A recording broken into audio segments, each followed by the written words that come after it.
मित्रांनो नमस्कार. आज आपण द्राक्ष बागेमध्ये जे काही डिपिंग घेत असतो त्या ESS चिमा यासारख्या मशीनद्वारे घ्याव्यात की हँड डिप म्हणजे हाताने बुडवून घ्याव्यात, याबद्दल आज आपण सविस्तर चर्चा करणार आहोत. तर मित्रांनो, साधारणतः सप्टेंबर कटिंग आणि ऑक्टोबर कटिंग हे दोन पार्ट पडत आहेत द्राक्षबागेत छाटणीचे. तर तुमची द्राक्षबाग ही सप्टेंबर कटिंग असेल तर तुम्ही जी काही डीप घेत असाल त्या शक्यतो ESS मशीनद्वारे घ्याव्यात. हाताने डीप घेणे टाळावे. परंतु तुमची द्राक्षबाग जर ही ऑक्टोबर कटिंग असेल तर तुम्ही जे काही डीप घेत असाल त्या हँड डीप घ्याव्यात. ESSने डीप घेणे टाळावे. यामागील जे काही कारणे आहेत किंवा आपण जे काही फायदे आहेत आणि काही तोटे आहेत याबद्दल आज आपण बोलणार आहोत. तर सर्वप्रथम आपण सप्टेंबर कटिंगबद्दल बोलूयात. जर तुमची द्राक्षबाग ही सप्टेंबर कटिंग असेल तर तुम्ही सेटिंग स्प्रे म्हणा किंवा सेटिंग स्प्रेनंतरही डीप म्हणा, ती जर तुम्ही ESSद्वारे जर घेतली तर सर्वात महत्त्वाचं म्हणजे तुमच्या द्राक्षबागेमधील जे काही मनी व्हेरिएशन असेल ते तुम्हाला कमी मिळेल. म्हणजे व्हेरिएशनचा प्रमाण जे असेल द्राक्षबागेत ते कमी प्रमाणात दिसून येईल. आणि मुख्यतः म्हणजे थिनिंग केल्यानंतर जी काय आपण डीप घेतो ती आपण ESSद्वारेच घ्यावी सप्टेंबर कटिंगमध्ये. त्याचे महत्त्वाचे फायदे म्हणजे जर तुम्ही थिनिंगनंतरील डीप ही ESSद्वारे जर घेतली तर तुमच्या द्राक्षबागेला म्हणजे द्राक्ष घडाला एक वेगळ्याच प्रकारचा लवचिकपणा मिळेल. त्याचबरोबर चांगलं लष्टरही मिळेल आणि महत्त्वाचे म्हणजे तुमची जी हार्वेस्टिंग कालावधी आहेत तो लवकर येईल. जर तुम्ही हँडीप घेतली तर तो हार्वेस्टिंग कालावधी तुमचा 10-1 दिवस वाढू शकेल. परंतु तुम्ही ESSद्वारे जर डीप जर घेतली तर तोच हार्वेस्टिंग कालावधी हा लवकर येईल आणि एकसारखी पाने उतरणे, साखर उतरणे यामध्येही तुम्हाला भरपूर फरक दिसून येईल. परंतु तुम्ही सप्टेंबर कटिंगमध्ये जर थर्ड डीप म्हणजे थिनिंग केल्यानंतर जी काही डीप घेतो ती डीप जर हाताने जर घेतली तर तिथे तोटे असे दिसून येईल की तुमचा जो हार्वेस्टिंग कालावधी आहे हा 10-1 दिवसाने तर वाढणारच. त्यामध्ये अजून एक महत्त्वाची गोष्ट म्हणजे मजुराने जर हा घड जर पूर्णपणे जर बुडवला नाही तर वरील पाकळीमध्ये लवकर पाणी उतरते आणि अशा वेळेस दवाचे प्रमाण असल्यास तिथे पिंकीचा त्रास तुम्हाला दिसून येतो. अजून एक महत्त्वाची गोष्ट म्हणजे ज्या भागांमध्ये नदी आहेत किंवा धरणे आहेत किंवा द्राक्ष बागेला खेटून आजूबाजूला ऊसाचे क्षेत्र असेल, अशा भागांमध्ये जे काही दवाचे प्रमाण आहे ते जास्त प्रमाणात पडते.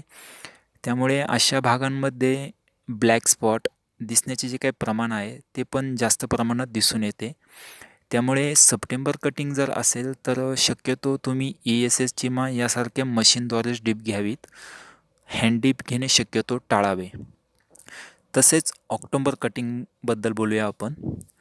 ऑक्टोबर कटिंगमध्ये जी काही तुमची डीप आहे त्या सेटिंग स्प्रे असेल किंवा सेटिंगनंतरची डीप असेल ही तुम्ही व्हेरिएशन टाळण्यासाठी शक्यतो ESSनेच घ्यावी. परंतु थिनिंग केल्यानंतर जी काही डीप आहे महत्त्वाची डीप असते, सायझिंग डीप असते, ती शक्यतो तुम्ही हाताने करावी. त्याचे फायदे आणि तोटे आपण बघूया. जर तुम्ही ऑक्टोबर कटिंगमधील बागांना थिनिंगनंतरील डीप ही ESSद्वारे जर घेतली तर महत्त्वाचे म्हणजे तिचे रिझल्ट हे हँड डीपच्या तुलनेत थोडे कमी दिसून येतात. तसेच लष्टर तर हे येते, परंतु जो काय हार्वेस्टिंग कालावधी आहेत ऑक्टोबर कटिंगचा तो साधारणतः हा सप्टेंबर कटिंगच्या तुलनेत हा लेट होत असतो. म्हणजे सप्टेंबर कटिंगचा कालावधी हा तुमचा जानेवारी एंडिंग किंवा फेब्रुवारीच्या पहिल्या आठवड्यात होत असेल तर ऑक्टोबर कटिंगचा हार्वेस्टिंग कालावधी हा फेब्रुवारी एंडिंग किंवा मार्चच्या पहिल्या आठवड्यात होत असतो.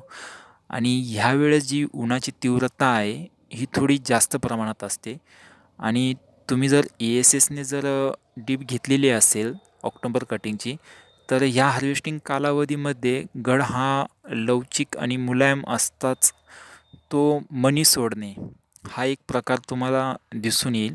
हार्वेस्टिंग करता करताच तुमच्या द्राक्ष घडाचे मणी गळून दिसताना दिसून येतील. कारण त्यामध्ये जी काही पकड असते ती एवढी मजबूत नसते. परंतु तुम्ही ऑक्टोबर कटिंग घेतलेल्या बागेमध्ये जर थिनिंगनंतरील डीप ही हाताने जर घेतली, तर सर्वात महत्त्वाचे म्हणजे तुमची साईज ही चांगली होतेच होते. त्याचबरोबर तुमची जी हार्वेस्टिंग कालावधी फेब्रुवारी एंडिंग किंवा मार्चच्या पहिल्या आठवड्यात जी होत असेल, ह्या हार्वेस्टिंगच्या वेळेस तुमच्या द्राक्ष बागेमध्ये जे काही द्राक्ष घड आहेत ते मनी सोडताना तुम्हाला दिसून येणार नाहीत. तर हा सर्वात मोठा एक बेनिफिट आहेत हँड डिपचा. त्यामुळे मित्रांनो, जर तुमची द्राक्षबाग ही सप्टेंबर कटिंग असेल तर तुम्ही ASSनीच डीप टाका, मुख्यतः म्हणजे थिनिंग केल्यानंतरची डीप. आणि जर तुमची द्राक्षबाग ही ऑक्टोबर कटिंग असेल तर थिनिंग केल्यानंतरील डीप तुम्ही शक्यतो हँड डीपच टाका. तर मित्रांनो, व्हिडिओ आवडला असेल तर कृपया लाईक करा. काही शंका असेल तर कमेंट बॉक्समध्ये विचारा.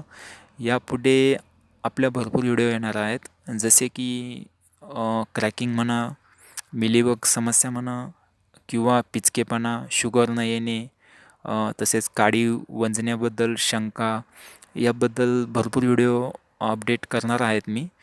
परंतु त्याआधी तुम्हाला ह्या व्हिडिओला लाईक करणं गरजेचं आहे, जेणेकरून मलाही वाटेल की व्हिडिओ टाकाव्यात पुढे.